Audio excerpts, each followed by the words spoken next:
রোজা কি শুধু ধর্মীয় ইবাদত নাকি এর পেছনে লুকিয়ে আছে বৈজ্ঞানিক উপকারিতা? জানতে হলে সাথে থাকুন ব্রেইনস্টর্ম বাংলা। ভোর থেকে সূর্যাস্ত পর্যন্ত না খেয়ে থাকা শুনতে কঠিন, কিন্তু শরীরের জন্য এটি বিশেষ উপকারী। রোজা শরীরকে সাময়িক বিরতি দেয়, যেন হজমতন্ত্র বিশ্রাম নিতে পারে। বিজ্ঞান বলছে নির্দিষ্ট সময় না খেলে শরীরে শুরু হয় অটোফ্যাজি নামের প্রক্রিয়া। এই প্রক্রিয়া ক্ষতিগ্রস্ত কোষ পরিষ্কার করে নতুন কোষ গঠনে সহায়তা করে। রোজা ইনসুলিন কমিয়ে জমে থাকা চর্বিকে শক্তি হিসেবে ব্যবহার করতে সাহায্য করে।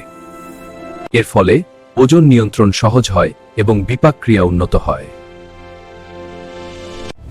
গবেষণায় দেখা গেছে রোজা হৃদরোগের ঝুঁকি কমাতে সহায়ক হতে পারে। রোজা রক্তচাপ ও কোলেস্টেরলের মাত্রা নিয়ন্ত্রণে ইতিবাচক প্রভাব ফেলতে পারে। মানসিকভাবে রোজা ধৈর্য ও সচেতনতা বাড়ায়। অনেক গবেষক রোজাকে ইন্টারমিটেন্ট ফাস্টিং এর সঙ্গে তুলনা করেন।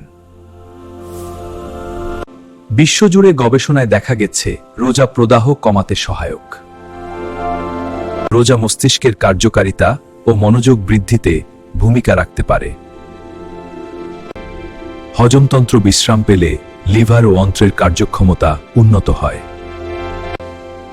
তবে নিয়ম না মানলে পানিশূন্যতা বা দুর্বলতা দেখা দিতে পারে।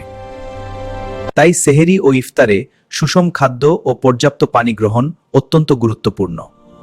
রোজা শুধু আত্মিক সাধনা নয়, বরং শরীর ও মনের জন্য বৈজ্ঞানিক ভারসাম্যের অনুশীলন। লাইক, কমেন্ট, শেয়ার করতে ভুলবেন না, আর ফলো এবং সাবস্ক্রাইব করে ব্রেইনস্টর্ম বাংলার সাথে থাকুন।